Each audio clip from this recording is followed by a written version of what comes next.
I quite literally know he saved my life. Hi, dog lovers. Welcome back to Rescued by a Dog, the podcast about dogs that have actually saved their owners' lives.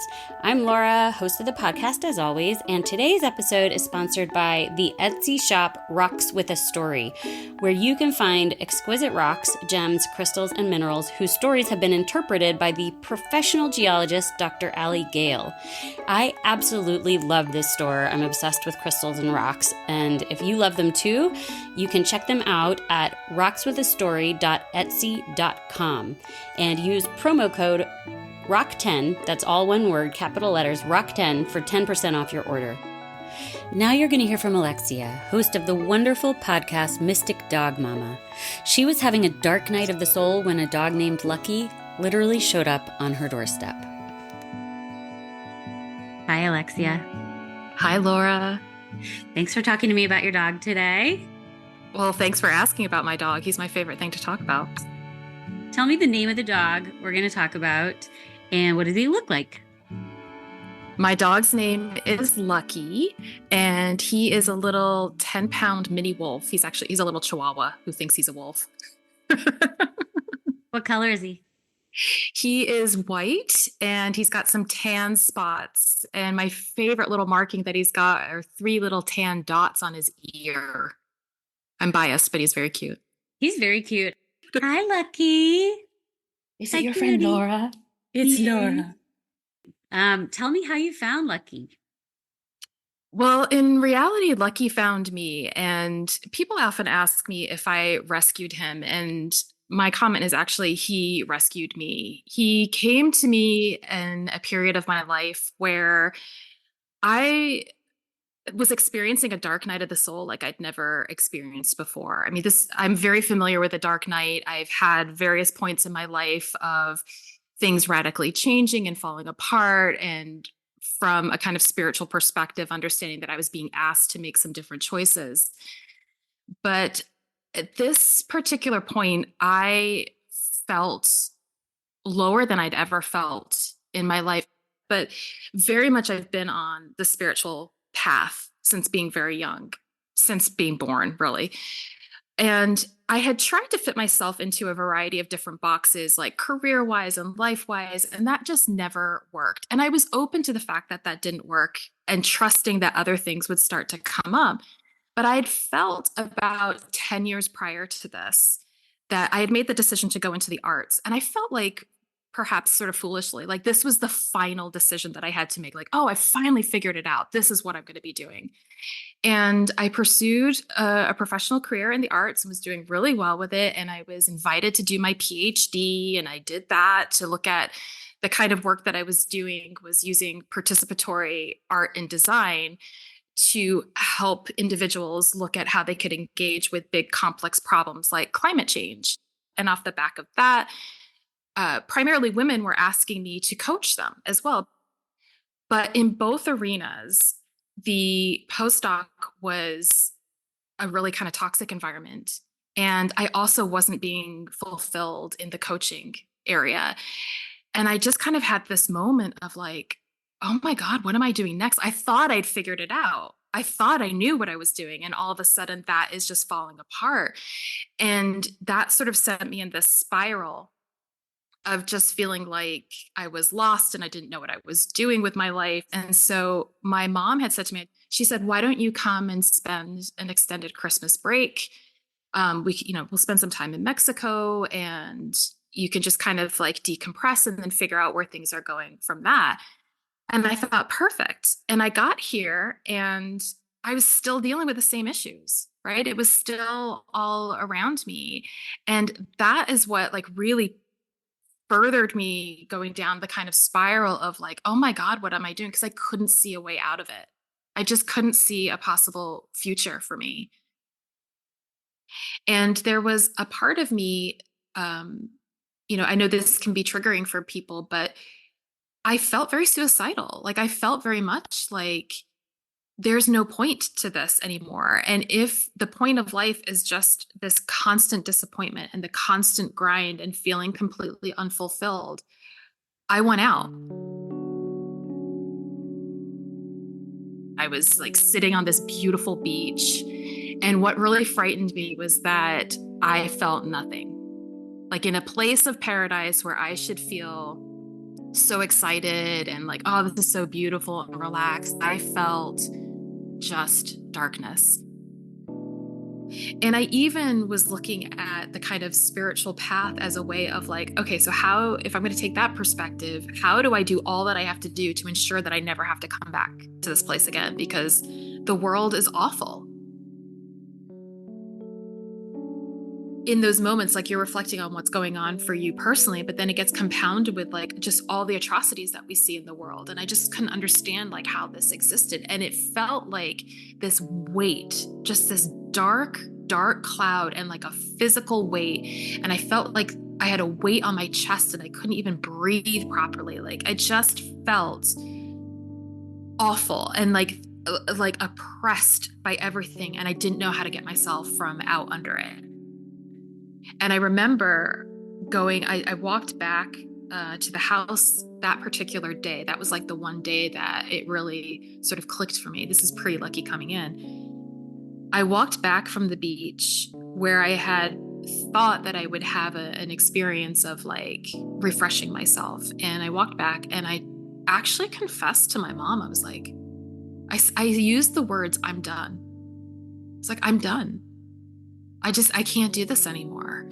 And that scared me too, that I even admitted that to my mom, that it was that bad that I kind of felt like I wasn't even saying it to have her talk me out of it. I was more like informing her, like, I'm just done. And I had a really wonderful moment of connection with her because for one of the first times in my life, I was just sitting there bawling. I mean, I'm starting to cry, putting myself back in that position. But I just like cried and talked to her and she just listened. She just listened. And I realized that's what I needed in that moment, was just to like get it out and for her to hear me and then just hold me. Part of the danger with depression and the dark night of the soul is like when that spark of hope is gone. And it's like nobody can talk you out of that. Nobody can show you all the great things in your life, or like you don't feel it. When you don't feel, it's like that's the scary part. I ended up going to a local curandero, which is like a healer, a folk healer, because I felt like I needed my chakras unblocking or something. Like something had to shift. And when I went to him and told him while I was there, he just kind of laughed at me and said, "You don't need your chakras unblocking. You're a bruja," what they refer to as like a witch. And what it means is really somebody that works with energy. And he said, "You need to learn to work with your energy better." And he said, "And by the way, dogs and cats are healers for you. So pay attention to any that might cross your path at this time." And it was a few days after that I was sitting on the beach and I thought like I'll take my journal and we'll see like if I can kind of work through some stuff. And this is where the dog energy started here, where this woman was walking on the beach and she had two little dogs. And one of them was like a little terrier and the other one was like this tiny little white terrier puppy. And they came running straight for me. And the little white one jumped up on my lap and then was like rolling on me and kissing, doing that like sweet little crazy puppy frenetic energy and giving me all these kisses. And she's running towards me after them saying, "I'm so sorry. I'm so sorry." I felt something. I was both sort of like shocked, this like, oh my God, but also that just special, wonderful feeling. Like, and he smelled like a puppy, like, oh, I just love that smell. And like, just pure joy. Like he was just a bundle of joy. And I don't think that there's any way, despite like how, I don't even want to say that I was feeling bad. Like I said, I was numb. Like I just didn't have feeling. All of a sudden, something was sort of like rekindled. I was like, oh my God, he's so cute. And you just feel that heart connection. Like I felt a swelling in my heart that I hadn't felt for a very long time. But it was days after that Lucky showed up. So I actually feel like that little encounter on the beach was part of opening me up to the possibility of receiving Lucky. And this was shortly before we went into the COVID lockdowns. And it was like literally days before. And my mom and I had put little notes on all of our neighbors' doors, just saying, like, as we go into lockdown, here's a reminder of phone numbers. If you need any help, if you need anything at all, let us know. And we got a knock on the door from one of the neighbors saying, is there any chance you can foster this puppy? And I was just like, oh my God, this is the little healer. And in walks, at the time he was 12 weeks old. He was like teeny tiny. He was literally the size of my flip flop. He was so cute, so little. And his owner, who didn't speak any English at the time, had actually named him Lucky. I wasn't the one who named him. And it just was like a major sign. And I knew that was his name. There was a friend who was over and she said, are you ever going to put that puppy down? And I was like, no, no, I'm not. I just held him. I just couldn't stop holding him. He was so cute. And the reason I know he was the size of my flip flop was I put him down on the floor so he just kind of curled up and napped. And I took a photograph of him next to the flip flop. I was like, he is so tiny. He's so tiny. He was 4 pounds. He was so little. But I also was like, in my mind, I was just fostering him. So there was also that part of me that was like, don't get too attached. But how can you not? How can you not? So I knew the direction this was heading right from day one. It was just unbelievable. We were like magnets to one another. And I think that we always have been. I honestly have this sort of feeling, if you believe in like soul contracts or those sorts of things where we make decisions before we kind of come into this life, I would not be surprised at all if Lucky and I hadn't made some sort of agreement. Like I knew that we showed up for one another Mm. 100%. I don't think of him as a pet and I don't anthropomorphize him. I totally respect him as like a little modified wolf that I cohabitate with. That's very much how I kind of think of him. But we just have this dynamic where we are constantly in communication with one another and we're a partnership. I think I knew he felt really safe when he really started playing with me, where he initiated play and he still does it to this day. He's so cheeky. And I just love this about him, where he does stuff like steals my socks and then shows me he's got it and then runs around. And the first time he did that, and keep in mind like how small he was. And so like a sock was bigger than him and he's tripping over it, running away from me with it. But I just knew like we'd forged this bond and that he felt comfortable enough to play and he initiated it. When I say that he saved me, it's not as though he came in and distracted me from all of that stuff. It wasn't as though I just could like kind of ignore what was going on and put all of my focus on him. When the curandero told me that, dogs were my healers, I did sort of had this vision of like, oh, it's all going to be rosy and playful and all of that. And the reality is, it's not like that having a dog. Like there are issues, and especially with a dog like Lucky, where he had various degrees of trauma and so had different needs. He required different things from me, and I wasn't necessarily prepared for that. I had to kind of figure this stuff out. But in getting to know him, in getting to know how to care for him and learning how to listen to him, it offered me this opportunity to listen to myself.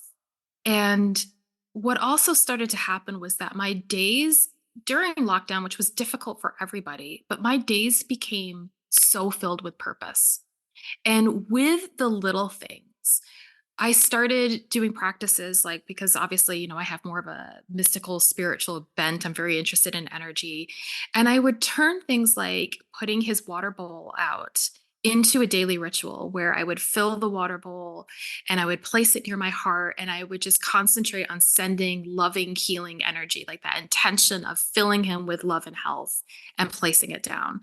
And every little thing that I was doing with him became like this sacred moment, whether or not I realized it fully at the time. And it started to connect me back to myself and not like my personality self. I was no longer identifying with my identity as like an artist or an academic or what. It wasn't about that at all. It was connecting so much deeper in a way that I hadn't done before. I'd done it intellectually. I had understood like about connecting to sort of like the higher self at an intellectual level, but he facilitated me doing that at a much deeper level, like truly doing it at a felt level. And even in this stuff where he challenges me, like with some of his behavioral issues that I've seen, where he's a mirror. Like I'm a full believer that dogs are mirrors. And so when something is going on with him, it's an invitation for me to look at what am I doing to either contribute to that, or what is he reflecting back to me about what's really going on within myself. And so that gift of healing has literally saved me from just not wanting to be in the world anymore, to getting up in the morning excited that this little ball of like white fur and energy and puppy kisses is right there, excited that I'm with him and excited to start the day together. I mean, it's just such a gift. And it forces me to be present in a way that I've never had to be present before. Yeah. Because dogs just are. You know, Yeah. they're not worried about the future, they're not thinking about the past, they're not judging, they are just moment. And that is also part of what has saved me, because so many of my issues around like how I was seeing myself in the world and possibilities for my life were so based in fear and about either projecting possible negative outcomes for the future or ruminating on things that I wish I'd done differently in the past. And so consequently, I was never in the present, and our point of power is in the present. And so he always brings me back to the present, which is such a gift. I've had conversations with an archaeologist who actually researches the ways in which humans and dogs have co-evolved, and he uses that term that it's not about we've evolved alongside one another. It's that we have intricately and intimately informed the evolution of one another. That you can't talk about the evolution of humans without looking at dogs, and vice versa. I talked about before feeling very heavy and oppressed and like this way. And I can't even express like it's like a 180 difference, that I feel so expansive. I feel like quite literally as though my energy is like radiating from my heart just around the world. Like there isn't that kind of blockage. I feel connected to everything. And I don't mean that as at a sort of whimsical level or a trite level. I quite literally feel connected to everything. And I love that, like, one of my favorite things with Lucky is like when he and I go out on our walks, and walks can be challenging because he is still afraid. I mean, we're dealing with his emotions and behaviors around just the world generally still. He's getting better, but we're still dealing with that. And I feel like he and I are a unit. And I love that feeling. Like I tell him like, okay, we're going to get dressed. We're going to put your harness and your leash on. We're going to go for a walk. And he's so excited. And as soon as we walk out the door, we are this unit, this bonded unit. And we go and we navigate the world. And I feel fearless doing that with him, you know, and I feel like he feels like that too. And we'll just go and like sit. He's kind of like an old man. He loves to like sit on benches and watch people. He's so funny. He'll stop at like every single bench. Like, and I don't know if anyone has had this experience, but you cannot make a Chihuahua walk. Like they do what they want to do. And so you just sort of have to like agree to their terms. And he'll just sit at a bench. He's like, this is what we're doing. And we just hang out and watch the world. And I was like, I can't. So I'm actually going to that same beach that I felt desperate on, that I felt awful. And I can go to that same place now and just be filled with such love and joy. I honestly don't know if I would be here without him. So I quite literally know he saved my life. He just kind of comes up and he like puts his paw on me. And part of it is that he's wanting attention from me, but it's also like, I'm here. I'm here. He reminds me to be playful and to laugh. And sometimes when he does the paw thing too, it's like, Mom, you've been sitting at the computer for too long. Get me a treat.